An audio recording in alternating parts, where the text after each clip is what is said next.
Hey folks, it's Ardwulf. Welcome. We have another brand new and very exciting unboxing today of Highway to the Kremlin 2, Napoleon's March on Moscow in 1812. This is from the Operational Studies Group and designer Kevin Zucker. And despite the box being tinily scuffed, it is brand new and it has just arrived. The OSG does not shrink wrap their stuff, which is fine, but just so you know, that is why it is not shrink wrapped. So it is in the standard OSG 2-inch box, which is a completely standard industry box for war games. And I'll talk about I've already seen a complaint about the contents, which we'll talk about when we get to that component. All right, so first thing we see is our note inspected by Caveman Andy. Let me take the contents out. Now, this is not a tactical game. This is the Campaigns of Napoleon series. It is the OSG Kevin Zucker. I shouldn't say OSG in this case, because a number of these games have been published by people other than Kevin. But this is a Kevin Zucker thing. So, but it's the operational series. And it's a very interesting system. This is an evolution of the old Napoleon at Bay system. What it looks like it's happening, although I haven't heard anybody talking about this, is that they're trying to revive this particular series. So this was placed available for pre-order last year, sometime early in the year, for publication this year, sometime early in the year, and now it's out. The game for next year does not include a campaigns series, only Napoleon in the Quadrilateral, which is Napoleon's Italian campaign. Wars of the First or Second Coalition, I believe, which that looks super interesting. So check that out on OSG's webpage. But we have two rule books, the series rules, the standard rules, and the exclusive rules. Napoleon at Bay is the ultimate progenitor of this series. And this series has some really interesting concepts in it. March attrition is a core concept. There's also a command mechanism that you have command points that you need to marshal appropriately in order to succeed. So the book here is...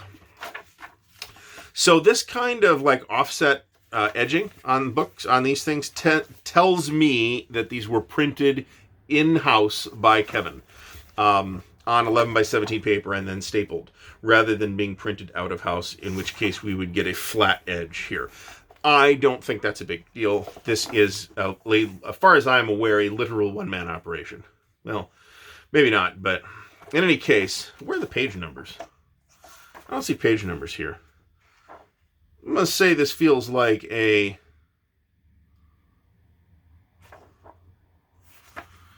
is an index, which is nice. The index is actually giving you case numbers rather than page numbers, which I guess is fine. It feels like about 24 pages.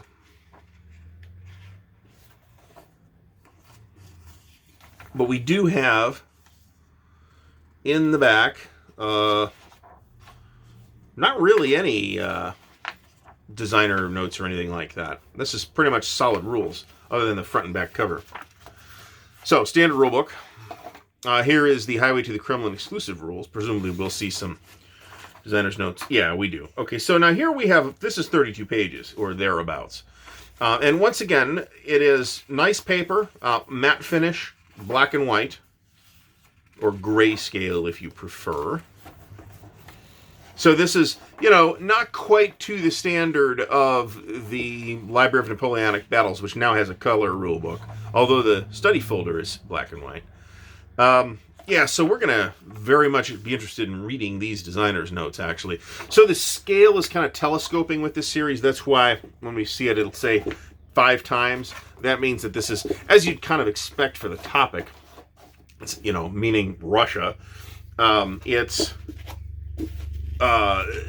like the ×1 is Napoleon at Bay, which is like the area immediately to the east of Paris, and where this is all of Russia. So obviously the scale has to change, and that has follow-on effects for the rest of the rules as well. Here's French leader and unit manifest. So you actually use these and you track your units, just move the leaders around on the map. Here's Russian unit manifests and leader manifests. Very interesting. Here's Depot Manifests. Here's the French. Okay, so this is what you actually track your moving units on. French and Russian organization displays. The ones in, like, a couple of the games in the series released by Clash of Arms are super fancy. These are pretty nice, actually. Here we have our turn record track. A lot of turns, as you can expect. Here's the French March table. More French March table. Okay, different units in this case. So here we have the Guard, 1st Corps, 2nd Corps, 3rd Corps. Here we have 8th Corps, 10th Corps. So this is a very display-heavy series of games, which I haven't played yet. So if I sound a little vague about it, that's why. But I have given these rules a look already in other games. This particular one is not one that I've had in the past. All right, and here we have our March attrition tables, which is kind of a very core mechanic to this game. We have our CRT administrative points pool, weather table, pursuit table. I think when I said command points earlier, it is administrative points that I was actually talking about. And then here we have the line of communication diagram, which this was damn well printed by Kevin at home, because it's still a bit curled. Nothing else is like that, though, so I don't know if this was printed later or what. All right, let's do the counters, and then we'll talk about the maps and the complaint with the maps. One counter sheet with this game.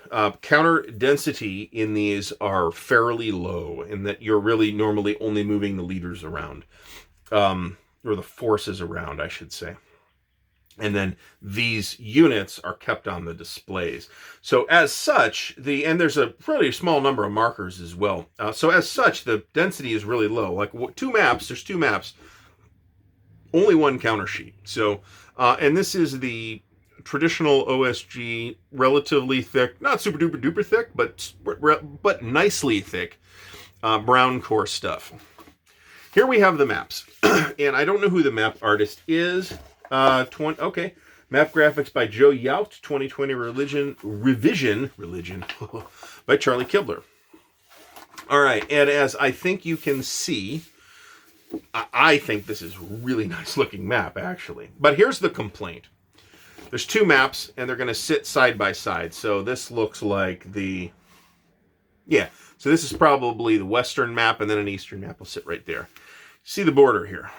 So one would expect then that the border here would come right up to this and overlap this original map, but that's not the case. They both have borders. So what that means is, do these line up completely like this? I'm not sure that they do. There we go. That's more logical. So here's Kiev down here. So what this means is that you're going to either have to live with this and have this gap on your table under plexi, presumably, or you're going to have to trim this map along these hex sides. Trying to see if there is, in fact, there's one hex of overlap here. So I guess what you could do is trim this map along the middle of this hex line and not have to do a zigzag across the hex edge. That would actually be easier, and then you would overlap this. I think it would have been so easy to not, I'm just a guy sitting here with his opinion. So take this for what it's worth. But this seems to me to have been a very, very easy problem to not have had come up. It is definitely a fixable problem and does not sour me on the game in any way, but it is an unnecessary cause of grief, I think. And I don't know that the minimal amount of effort that would have been saved was worth it, given that there's like a full hex of overlap on those maps anyway. So, Highway to the Kremlin 2. Otherwise, I think this looks like a really interesting game to play. I would like to get this to a table at some point before too much longer. So, We will see what happens. We do hope at some point in 2021 to fully resume face-to-face gaming. We have some face-to-face gaming happening here with relatively small numbers of people in the same room at the same time. But I would love to be able to get my other group back in action as well. So hopefully we can get one of these. This maybe, it looks like a good game to play with that group. But Highway to the Kremlin 2 from OSG 2021, released by designer Kevin Zucker. I would like to thank you for watching. If you've enjoyed the video, please give it a thumbs up. If you would like to support Ardwulf's Lair, the easiest way for you to do that is to subscribe to the channel and click the little bell icon to get notified when new content comes out. You can, of course, do more if you like. You can click on the merch store where we have some awesome Ardwulf's Lair coffee mugs, which I have right here, handy. I'm very happy with the way these turned out. And t-shirts and stuff on the merch store. There's a link to that in the video description, as well as a link to the Patreon. Again, I'd like to thank you for watching. Until next time, happy wargaming.